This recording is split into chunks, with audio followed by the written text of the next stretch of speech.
નમસ્તે વિદ્યાર્થી મિત્રો, આજે આપણે પ્રકરણ 7 માં 7મો લેક્ચર ભણી રહ્યા છીએ. આ લેક્ચરમાં આપણે જે પ્રકરણ 3 અને 4 માં રેખીય ગતિ માટેના જે સમીકરણો ભણેલા છીએ એ જ સમીકરણોનો ચાક ગતિ માટે કઈ રીતે એને લખી શકાય એની માહિતી મેળવીશું. કેમ કે હવે ચાક ગતિ કરતા તંત્ર માટે કોણીય વેગ, કોણીય પ્રવેગ અને જડત્વની ચાક માત્રાથી માંડી અને કાઇનેટિક એનર્જી ગતિ ઉર્જા સુધી સમતુલ્યતા કેવી રીતે હોય છે એની માહિતી આપણને મળી ગઈ છે. તો ટેક્સ્ટબુકમાં જે ટોપિક નંબર 7.11 અને 7.12 11 અને 12 નંબરના જે ટોપિક છે એની આજે આપણે ચર્ચા કરીશું. અને આ જે સમીકરણો તમે મેળવશો એ સમીકરણોનો ઉપયોગ આપણે દાખલાઓ અને MCQ ની ઉકેલ મેળવવા માટે ખાસ કરીશું. તો આજના ટોપિકનું આપણું ટાઇટલ છે સ્થિર અક્ષને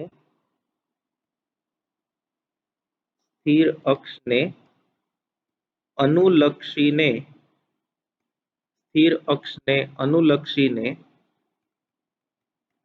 ચાક ગતિની શુદ્ધ ગતિકી, એને આપણે ઇંગ્લિશમાં કહીએ છીએ kinematics of rotational motion about a fixed axis. સ્થિર અક્ષને અનુલક્ષીને ચાક ગતિ કેવી રીતે થાય એની આપણે માહિતી મેળવશું. તો જે આપણે જાણીએ છીએ ત્યાંથી શરૂઆત કરીએ. આપણે જાણીએ છીએ કે ચાક ગતિ કરતા પદાર્થ માટે કોણીય સ્થાનાંતર થીટા, કોણીય વેગ ઓમેગા અને કોણીય પ્રવેગ આલ્ફા હોય તો ઓમેગા બરાબર ડી થીટા બાય ડીટી અને આલ્ફા બરાબર ડી ઓમેગા બાય ડીટી લખી શકાય. તો આપણને ખબર છે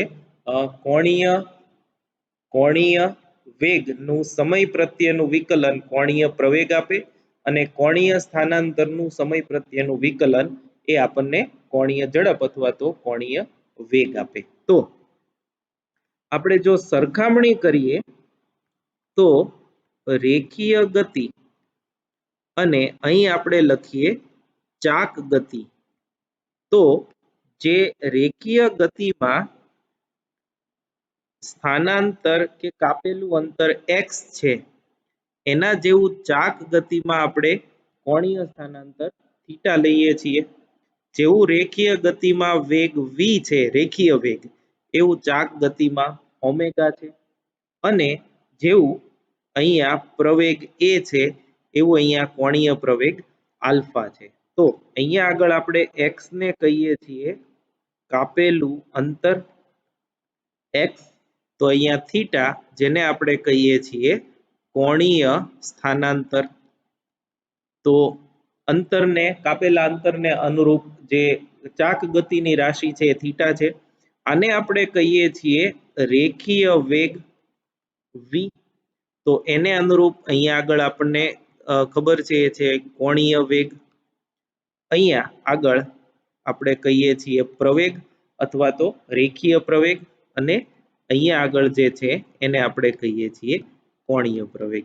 તો આ રેખીય ગતિ જે કંઈ પણ આપણે ભણ્યા છીએ એ અને ચાક ગતિ આ બંનેની સરખામણી અથવા તો સમતુલ્યતાની સરખામણી છે. તો હવે રેખીય ગતિ રેખીય ગતિ કરતા પદાર્થ માટે જો પ્રવેગ અચળ હોય, પ્રવેગ અચળ હોય તો ગતિના સમીકરણો નીચે મુજબ લખી શકાય, નીચે મુજબ લખી શકાય.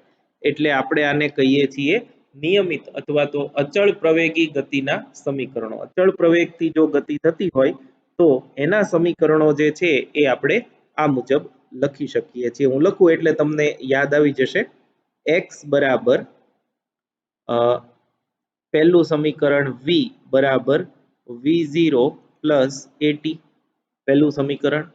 બીજું સમીકરણ x બરાબર x0 plus v0t plus 1/2 at square, અને ત્રીજું સમીકરણ v square minus v0 square બરાબર 2a x માઇનસ x0. આમાં સામાન્ય રીતે x0 જે છે એ 0 લેવામાં આવે છે. પ્રારંભિક સ્થાન જો ઉગમ બિંદુ પર હોય તો એ શૂન્ય થશે, એટલે x માઇનસ x0 એની બદલે તમે ખાલી x લ્યો તો પણ વાંધો નથી. તો સમીકરણ 2 અને 3 માં થોડો ચેન્જ થશે. એટલે આને આપણે પરિણામ નંબર 1 કહીએ. તો પરિણામ 1 ને સમતુલ્ય હોય તેવા ચાક ગતિના સમીકરણો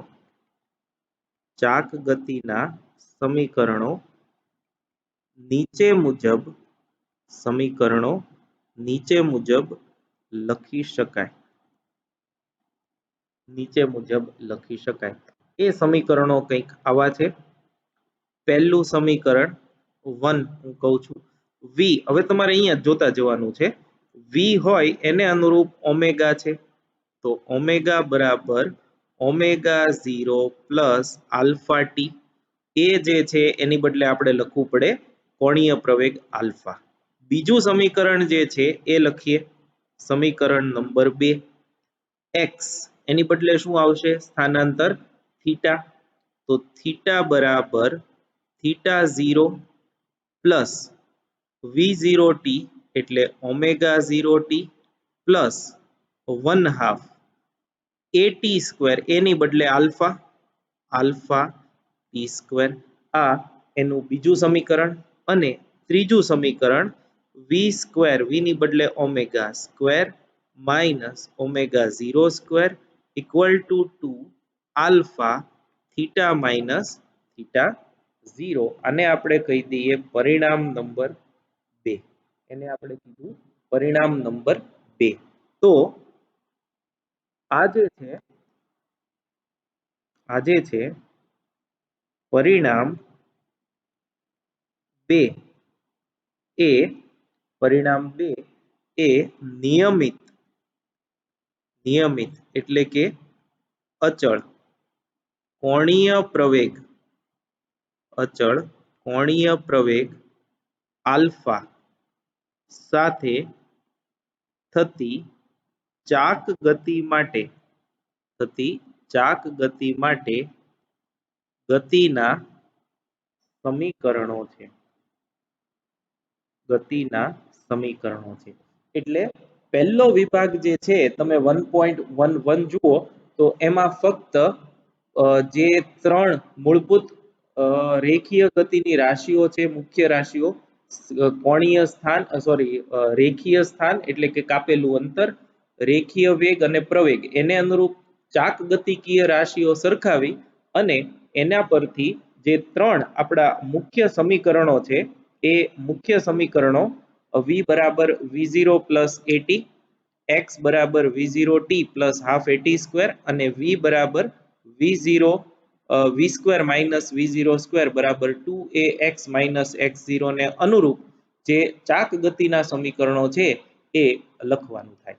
એટલે આ એક નાનકડી એવી થિયરી છે, વધારે ડિટેલમાં સમજૂતી ઉદાહરણ 13 અને 14 જ્યારે તમે ભણશો ત્યારે એની વધારે ડિસ્કશન આવશે. નાઉ એના પછીનો જે ટોપિક છે સેમ આના જ કન્ટિન્યુએશનમાં છે, એ બુકમાં અલગ છે એટલે હું પણ અહીંયા અલગ લખું છું, ટાઇટલ પણ આપણે આપીએ કે સ્થિર અક્ષને અનુલક્ષીને સ્થિર અક્ષને અનુલક્ષીને ચાક ગતિનું ગતિશાસ્ત્ર. ચાક ગતિનું ગતિશાસ્ત્ર. હવે જો ગતિશાસ્ત્ર આપણે ભણવાનું છે એને ઇંગ્લિશમાં આપણે કહીએ છીએ ડાયનેમિક્સ. એટલે dynamics of a rotational motion. ઓલું જે આપણે જોયું એમાં ખાલી ગતિ, અચળ પ્રવેગી ગતિ માટે જ આપણે સમજૂતી જોઈતી, બાકી કાર્ય, ઉર્જા, પાવર કે બીજા ન્યૂટનના નિયમો એની વિશે કાંઈ સમજૂતી જોઈ નથી. તો હવે આપણે એવી પણ માહિતી છે એ મેળવી લઈએ. તો એમાં લખો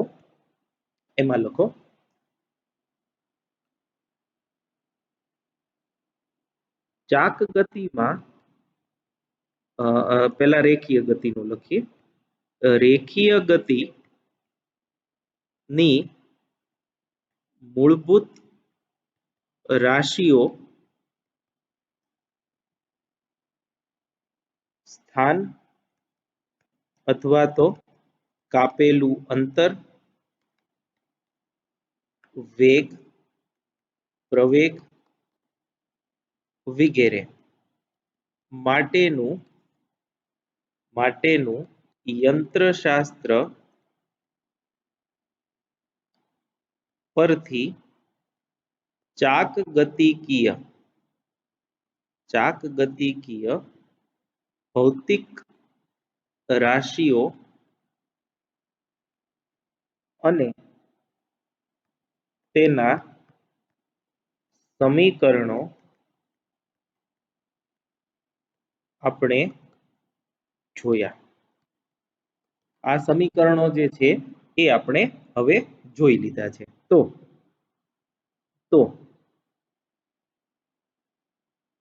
ગતિ કરતા, હવે આપણે આમ લખીએ, ગતિ કરતા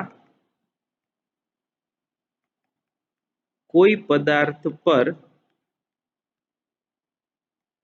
બળ લાગતું હોય છે અને બળની અસર હેઠળ જો સ્થાનાંતર થતું હોય તો પદાર્થ પર કાર્ય થાય છે. આપણે ભણી ગયા કે તો પદાર્થ પર કાર્ય થતું હોય છે, બળ અને સ્થાનાંતર થતું હોય તો કાર્ય થાય છે. તો ધારો કે F બળની અસર હેઠળ પદાર્થનું dx જેટલું સ્થાનાંતર થતું હોય તો કાર્ય dw બરાબર f dx વડે આપવામાં આવે છે. હવે આ તમે છઠ્ઠું ચેપ્ટર યાદ કરો તો તમને ખ્યાલ હોય કે dx જેટલું સ્થાનાંતર f બળની અસર હેઠળ થાય તો કાર્ય જે થાય એ f ઇન્ટુ dx બળ ગુણ્યા સ્થાનાંતર જેટલું થશે. આ જ રીતે હવે બરાબર સમજજો, આ જ રીતે ચાક ગતિ માટે બળ F ને બદલે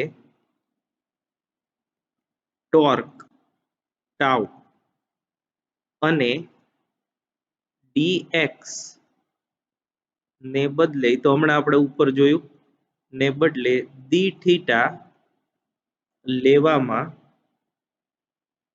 આવે તો ચાક ગતિ કરતા પદાર્થ માટે કાર્ય dw બરાબર ટાઉ ઇન્ટુ ડી થીટા લખી શકાય તો બળ ગુણ્યા સ્થાનાંતર જેમ આપણે લખતા હતા એમ ટોર્ક ગુણ્યા કોણીય સ્થાનાંતર એ આપણને કાર્ય આપે આમ ચાક ગતિકીય કાર્ય બરાબર કણ પરનું ટોર્ક અથવા તો ચાક ગતિ કરતા પદાર્થ પરનું ટોર્ક ગુણ્યા એનું કોણીય સ્થાનાંતર આ ખાસ યાદ રાખવાનું છે ચાક ગતિ કરતા પદાર્થ માટે કાર્યનું સૂત્ર કાર્ય બરાબર ટોર્ક ગુણ્યા કોણીય સ્થાનાંતર પેલું જે હતું બળ ગુણ્યા રેખીય સ્થાનાંતર એને અનુરૂપ અહીંયા આવશે ટોર્ક ગુણ્યા કોણીય સ્થાનાંતર આ આપણું એક પહેલું સૂત્ર છે હવે એમાં થોડું એક્સટેન્ડ કરીએ જે ટેક્સ્ટ બુકમાં લખ્યું છે એ મુજબ જ જો પદાર્થ પર એક કરતા વધુ ટોર્ક લાગતા હોય તો ટોર્કનો સદિશ સરવાળો કરી પરિણામી ટોર્ક મેળવી ઉપરોક્ત સમીકરણમાં મૂકવામાં આવે છે એટલે જો ઘણા બધા ટોર્ક લાગતા હોય એક પછી એક ઘણા બધા ટોર્ક લાગતા હોય તો પરિણામી ટોર્ક મેળવવા માટે તમારે એ બધા ટોર્કનો સદિશ સરવાળો કરી અને કુલ ટોર્કનું મૂલ્ય જે આવે એ આ જે સમીકરણ અહીંયા જે તમને દર્શાવ્યું છે એ સમીકરણમાં મૂકવાનું થાય હવે એમાં ચાક ગતિ કરતા પદાર્થ માટે dw કાર્ય બરાબર ટાઉ ઇન્ટુ ડી થીટા આને આપણે અત્યારે પરિણામ નંબર 1 કહી દઈએ પરિણામ 1 ની બંને બાજુ dt વડે ભાગતા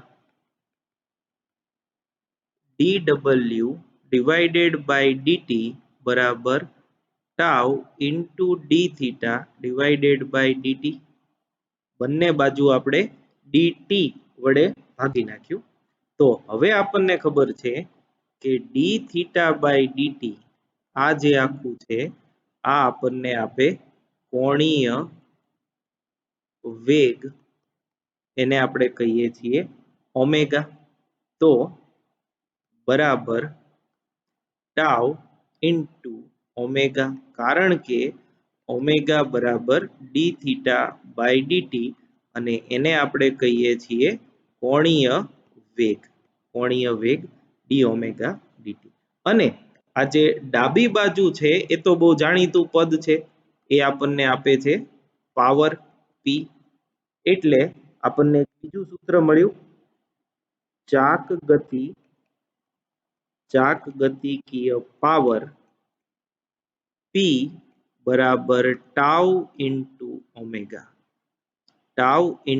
ઓમેગા આને આપણે ધારો કે પરિણામ નંબર 2 આપી દઈએ અને આ તાત્ક્ષણિક પાવરનું સૂત્ર છે અને એ જો તમને યાદ હોય તો આપણે રેખીય ગતિમાં p બરાબર fv એવું પાવરનું સૂત્ર મેળવ્યું તો આમ તો f ડોટ v એવું હતું અહીંયા પણ તમે ટાઉ ડોટ ઓમેગા એવું લખી શકો પણ સામાન્ય રીતે f અને v એક જ દિશામાં હોય તો આપણે અને યાંત્રિક પાવરનું સૂત્ર તમે જે પ્રકરણ 6 માં ભણીને આવ્યા છો એના જેવું ચાક ગતિ માટેનું આ સૂત્ર જે છે એ તમારે યાદ રાખવાનું એટલે એક તો આ સૂત્ર આપણને મળ્યું પરિણામ નંબર 1 કાર્યનું સૂત્ર, બીજું એના પરથી જ પાવરનું સૂત્ર, એના પરથી જ પાવરનું સૂત્ર. હવે એમાં ને એમાં નેક્સ્ટ પોઈન્ટ, ચાક ગતિકીય ગતિ ઊર્જા કે બરાબર 1/i ઓમેગા સ્ક્વેર છે.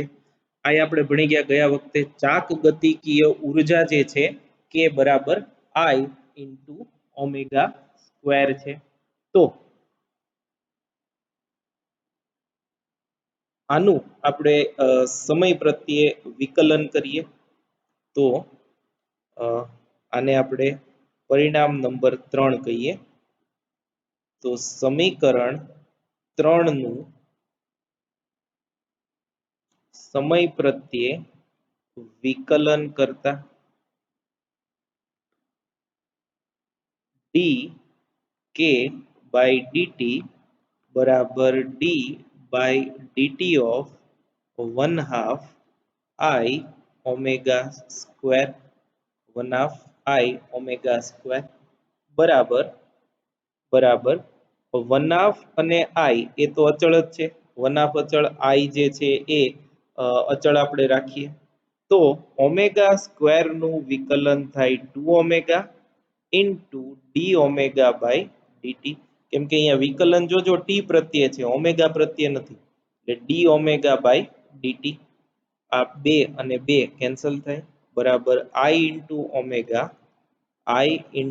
ઓમેગા ઇન્ટુ આલ્ફા, કારણ કે ડી ઓમેગા બાય ડીટી બરાબર આલ્ફા બરાબર આપણે એને કહીએ છીએ કોણીય પ્રવેગ.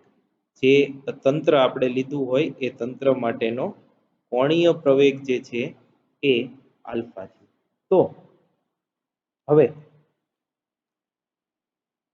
dk બાય dt બરાબર પાવર બરાબર ટાઉ ઇન્ટુ ઓમેગા લેતા, એટલે ટાઉ ઇન્ટુ ઓમેગા બરાબર i ઓમેગા ઇન્ટુ આલ્ફા, એટલે ટાઉ બરાબર i આલ્ફા, જે f બરાબર ma, જે f બરાબર ma જેવું ચાક ગતિ માટેનું સૂત્ર છે. બરાબર છે. એટલે જેમ આપણે ન્યૂટનના નિયમો એના પરથી જે સમીકરણો લખતા, એ સમીકરણો છે એ આના માટે પણ લખી શકાય. એટલે આપણે શરૂઆતમાં જે જોયું ટોપિક નંબર 11 માં, એમાં ફક્ત આપણે અચળ પ્રવેગી ગતિના સમીકરણો જે છે, જે પ્રકરણ 3 અને 4 માં ભણતા એની જ સમતુલ્યતા જોઈ. પણ એ ગતિ થવા પાછળના કારણો અને બળ અને કાર્ય એના વિશે જે આપણે પ્રકરણ 5 અને 6 માં ભણ્યા, એ રેખીય ગતિ માટેની એ બધી જે ભૌતિક રાશિઓ હતી એની સમતુલ્યતા જે છે એ ડાયનેમિક્સમાં, એટલે કે ટોપિક નંબર 12 જે તમને આપવામાં આવ્યો છે એમાં આપણે એની ચર્ચા કરેલી છે. તો સમીકરણ 1, સમીકરણ 2, પછી અહીંયા જે છેલ્લું આપણે મેળવ્યું એ સમીકરણ નંબર, એને આપણે નંબર આપી દઈએ, સમીકરણ નંબર 4.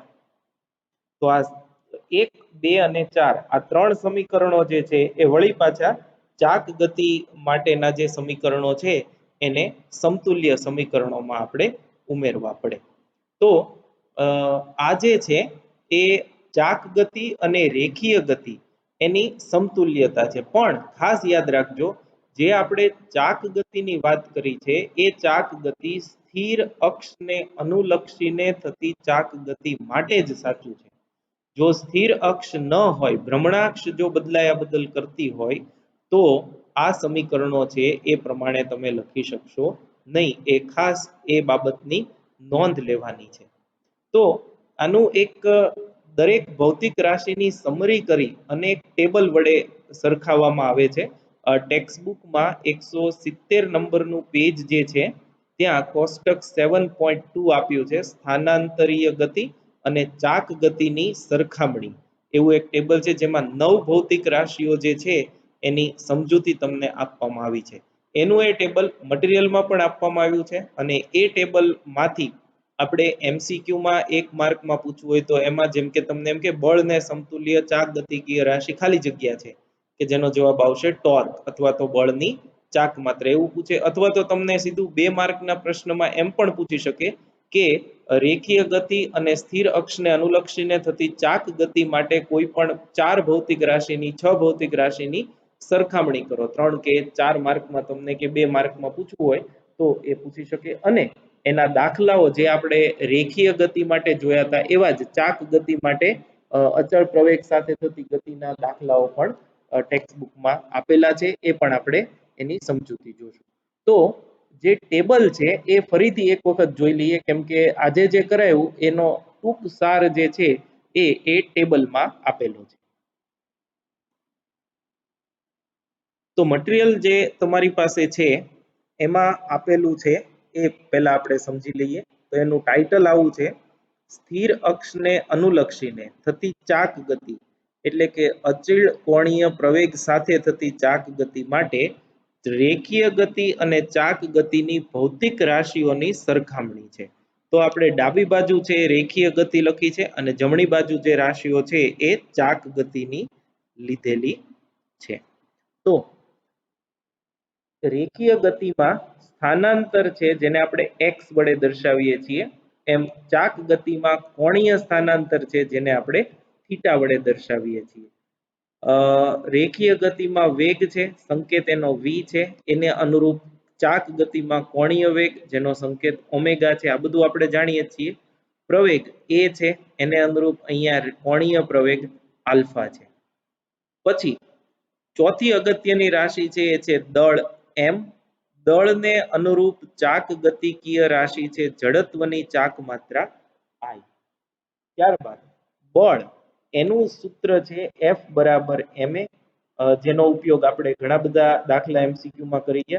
તો બળ F બરાબર ma ને અનુરૂપ અહીંયા ટોર્ક છે ટાઉ બરાબર I આલ્ફા, એ ચાક ગતિ કરતા પદાર્થ માટે ટોર્કનું સૂત્ર છે.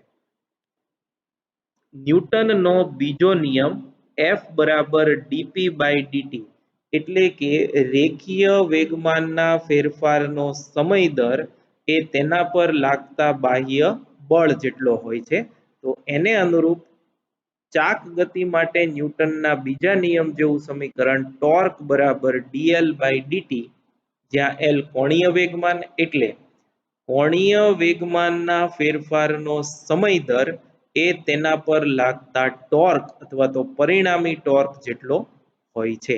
એ ન્યૂટનના બીજા નિયમ જેવું ચાક ગતિ માટેનું સમીકરણ છે. હવે જેમ રેખીય ગતિમાં રેખીય વેગમાન છે જેને આપણે p બરાબર mv તરીકે દર્શાવીએ છીએ, એમ ચાક ગતિમાં કોણીય વેગમાન છે જેને L બરાબર I ઓમેગા વડે આપણે દર્શાવી શકીએ. હમણાં આપણે જોયું એમ કાર્ય છે W બરાબર બળ ગુણ્યા સ્થાનાંતર અથવા તો કાપેલું અંતર F into x, જ્યારે એને અનુરૂપ ચાક ગતિ માટે કાર્ય W બરાબર બળના બદલે ટોર્ક સ્થાનાંતર થીટા, તો W બરાબર ટાઉ ઇન્ટુ થીટા એ કાર્યનું સૂત્ર થયું. એ પછી ગતિ